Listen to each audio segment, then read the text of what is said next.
So alright guys, क्या हाल आप सभी के। उम्मीद करता हूँ सभी अच्छे होंगे, अपने अपने घरों में पढ़ाई कर रहे होंगे, स्वस्थ होंगे। और जो नहीं पढ़ाई कर रहे हैं वो कृपया करके स्टार्ट कर दीजिए। मैं अच्छी अच्छी वैकेंसीज़ की नोटिफिकेशन आपके लिए लेकर आ रहा हूँ डेली, तो अपनी अपनी पढ़ाइयों में लग जाइए। आज भी जैसी एक और वैकेंसी की नोटिफिकेशन मैं लेकर आया हूँ आपके लिए। आप देख पा रहे होंगे मेरी स्क्रीन पर, जो कि है उत्तर प्रदेश आयुर्विज्ञान विश्वविद्यालय सैफई इटावा के अंदर। तो एक ये इंस्टीट्यूट है, विश्वविद्यालय है, Uttar Pradesh university of medical science Etawah में, सैफई के। ठीक है, तो यूपी में है ये। तो इसमें एक वैकेंसी की नोटिफिकेशन मैं लेकर आया हूँ आपके लिए। तो इस वीडियो में मैं सारी डिटेल में चीज़ें आपको बताऊँगा। यदि आप चैनल पर नए हो तो चैनल को सब्सक्राइब कर लेना, बेल आइकन प्रेस कर देना और वीडियो को लाइक कमेंट शेयर कर देना। और ऊपर एक आपको एक बार कोड दिख रहा होगा, उसको फॉलो कर लेना स्कैन करके। ठीक है, तो चलते हैं वीडियो की तरफ, देखते हैं नोटिफिकेशन में क्या क्या दिया हुआ है। तो आप देख पा रहे होंगे यहाँ पे लिखा हुआ है advertisement number 38 this computer based examination through online medium 2024-25। तो इन्होंने एप्लीकेशन, ऑनलाइन एप्लीकेशन मांगे हैं। ग्रुप सी की पोस्ट है, कंप्यूटर बेस्ड एग्जामिनेशन होगा ऑनलाइन। ठीक है, तो information required for candidate applying online. Information के लिए जब आप ऑनलाइन अप्लाई करोगे तो क्या क्या रिक्वायरमेंट रहेगी। Online application system is applicable for applying under the above advertisement. The application sent through any other means will not be accepted. Candidates should apply online only. Candidates to apply online, please ensure compliance with the procedure given below. यानी कि इन्होंने online application मांगे हैं और किसी और other माध्यम से ये एक्सेप्ट नहीं करेंगे। जैसे कि ऑफलाइन भर देते हैं कई बंदे, तो उसको मान्य नहीं किया जाएगा, इनवैलिड होगा वो। और ऑनलाइन ही एप्लीकेशन मांगे गए हैं।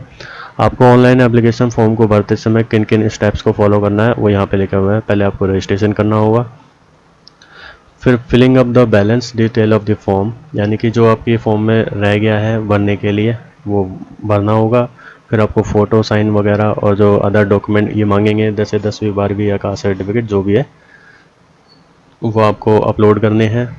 और आपको फिर फीस इनकी भरनी है, एप्लीकेशन फॉर्म को सबमिट करना है, फिर उसका प्रिंट आउट ले लेना है अपने फ्यूचर रेफरेंस के लिए। ठीक है, तो ये आपको स्टेप है, 5 स्टेप है, ये आपको फॉलो करने होंगे। ओके,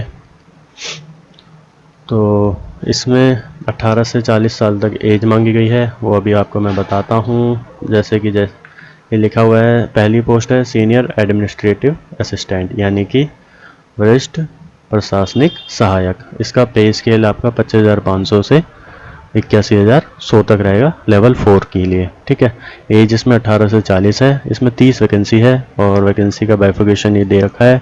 इसमें आपकी क्वालिफिकेशन ग्रेजुएशन होनी चाहिए और उसको नॉलेज होनी चाहिए नोटिंग और ड्राफ्टिंग की, और नॉलेज होनी चाहिए कंप्यूटर की। और आपको टाइपिंग स्पीड भी आनी चाहिए, हिंदी या फिर इंग्लिश में। यदि आपको हिंदी में आती है तो 25, यदि आपको इंग्लिश में आती है तो 30।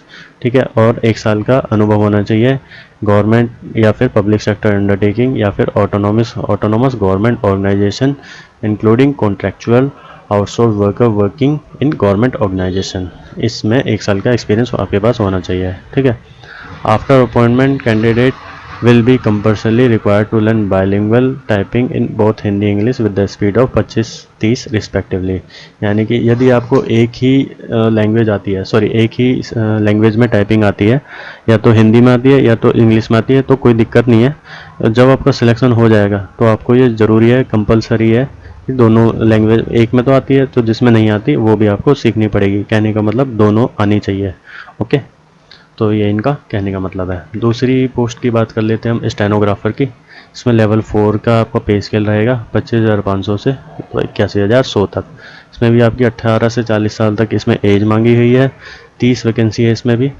आप ग्रेजुएट होने चाहिए, स्टेनोग्राफी आनी चाहिए, टाइपिंग आनी चाहिए, नॉलेज होनी चाहिए कंप्यूटर एप्लीकेशंस की। और इसमें भी आपको बाद में जब आपका सिलेक्शन हो जाएगा तो आपको दोनों में क्या नाम है, स्टेनोग्राफी सीखनी पड़ेगी दोनों लैंग्वेजेस में। ठीक है, तीसरी है जूनियर मेडिकल रिकॉर्ड ऑफिसर। इसमें अभी लेवल 5 की है, 29,200 से 92,300 तक। 18 से 40 साल तो सभी में एज मांगी गई है। इसमें 3 वैकेंसी है। 12वीं पास होने चाहिए 55% नंबरों के साथ, और आपके पास सर्टिफिकेट कोर्स होना चाहिए 6 मंथ का इन किसमें, मेडिकल रिकॉर्ड में, ठीक है। और 2 साल एक्सपीरियंस होना चाहिए हैंडलिंग में, किसी भी इंस्टीट्यूट या किसी भी मेडिकल इंस्टीट्यूट या किसी भी हॉस्पिटल में उनको मेडिकल रिकॉर्ड को संभालने का, यानी कि उनकी देखरेख करने का, ठीक है। उनको मतलब हैंडल कैसे किया जाता है, कैसे इशू किया जाता है, कैसे क्या रख रखाव करा जाता है उनका, ठीक है, उसमें। चौथी है फार्मासिस्ट ग्रेड 2 की लेवल 5 की वैकेंसी है। सेम 18 से 40 साल इसमें एज मांगी गई है और 10 वैकेंसी है। आपके पास इसमें क्वालिफिकेशन में बी फार्मा होने चाहिए और या फिर डी फार्मा होना चाहिए आप, और रजिस्टर्ड होना चाहिए एज ए फार्मासिस्ट, ठीक है। और जूनियर फार्मासिस्ट में आपकी लेवल 6 की वैकेंसी है, 5 वैकेंसी है इसमें। इंटरमीडिएट यानी कि 12th पास होने चाहिए साइंस साइड के साथ, और दूसरा आप मास्टर डिग्री होनी चाहिए फिजियोथेरेपी में, यानी कि MPT या फिर MPTH। और छठी और लास्ट है जूनियर ऑक्यूपेशनल थेरेपिस्ट, लेवल 6 का पे स्केल है इसमें रहेगा।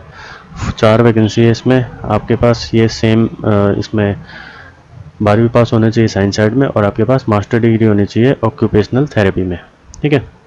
जो भी शॉर्ट लिस्टेड कैंडिडेट होंगे उनको स्किल टेस्ट के लिए बुलाया जाएगा 3 गुना वैकेंसी के, यानी कि जिसमें किसी में जैसे मान लो इसमें 4 वैकेंसी है तो इसमें 3 गुना, यानी कि 4 3 12 बच्चे बुलाए जाएंगे, ओके। जनरल कंडीशंस देख लेते हैं। ये तो मैंने आपको बता ही दिया है कि ऑनलाइन एप्लीकेशन मांगे गए हैं, ओके। ये वेबसाइट दी हुई है www.upums.ac.in, इस वेबसाइट पे जाना आप, वहाँ पे आप ऑनलाइन अप्लाई कर सकते हो। हालांकि मैं एक डिस्क्रिप्शन में लिंक भी दिया हुआ है डायरेक्ट, आप वहाँ से भी जाके क्लिक करके फॉर्म को भर सकते हो। फीस की बात कर लेते हैं तो कैटेगरी UR के लिए टोटल फीस लगेगी, पहले तो एप्लीकेशन फ़ीस 2000 और उस पर GST 318% 360, टोटल 2360 रुपये लगेंगे आपके। OBC EWS के लिए भी सेम है, और SC ST के लिए 1416 रुपये लगेंगे, ठीक है। Individual application and application form is required to submit remitted for each post separately in case of candidate applying for more than one post। यदि कोई भी कैंडिडेट एक से ज़्यादा पोस्ट भरता है तो उसको दूसरे एप्लीकेशन फॉर्म को भरने की ज़रूरत पड़ेगी, यानी एक पोस्ट एक एप्लीकेशन फॉर्म, ठीक है। और एक बार ही फीस सबमिट होगी एक एप्लीकेशन फॉर्म के लिए, यदि दोबारा भरता है तो दोबारा आपको फ़ी पे करने की ज़रूरत पड़ेगी, ओके। ऑनलाइन रजिस्ट्रेशन होंगे, ऑनलाइन रजिस्ट्रेशन में आपको मैंने प्रोसेस बता ही दिया है ऊपर अभी आपको, तो वो आपको फॉलो करना पड़ेगा, ओके। दूसरा नंबर ऑफ वैकेंसी है जो कि टेंटेटिव है, फ्यूचर में बढ़ भी सकती है और घट भी सकती है, ठीक है। एज रिलैक्सेशन में SC ST और OBC अप टू 5 साल के लिए मांगे गए हैं, 5 साल का रिलैक्सेशन दिया जाएगा उनको, ठीक है। और आगे देख लेते हैं, हाँ, जो भी रेगुलर एम्प्लॉयमेंट में है, जो यानी कि जो पहले से ही उसमें नौकरी में है, तो उनको NOC चाहिए होगी अपने कंसर्न डिपार्टमेंट से, यानी कि उनको नो ऑब्जेक्शन सर्टिफिकेट चाहिए उनके विभाग से, okay.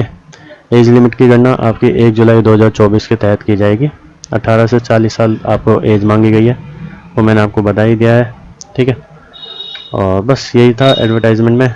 The link for the applications and the detail of CRT यानी कि common recruitment test can be seen on university website, यानी कि जो लिंक है एप्लीकेशन का, एप्लीकेशन फॉर्म को कहाँ से भरना है, और कॉमन रिक्रूटमेंट टेस्ट यानी कि आपका पेपर कैसा आएगा उसका लिंक भी इन्होंने एक मतलब एज अ डेमो दिया हुआ है, वो आप देख सकते हैं इनकी वेबसाइट पर, यानी कि यूनिवर्सिटी की वेबसाइट पर, जो अभी मैंने आपको बताई थी www.upums.ac.in। तो ये थी जानकारी इटावा के एक नोटिफिकेशन के तहत। तो वीडियो कैसे लगी आप कमेंट करके मुझे बताना। यदि वीडियो अच्छी लगी तो लाइक करना, कमेंट करना, शेयर करना, और हमारे फेसबुक चैनल को भी फॉलो कर लेना और यूट्यूब के चैनल को भी सब्सक्राइब कर लेना। मैं ऐसी और भी आगे वीडियो लाता रहूँगा आपके लिए। नोटिफिकेशन काफ़ी अच्छी और पढ़ाई में ध्यान देना और नौकरी ले लेना, ठीक है। मिलता हूँ फिर आपसे एक और बार नेक्स्ट वीडियो में, तब तक के लिए धन्यवाद।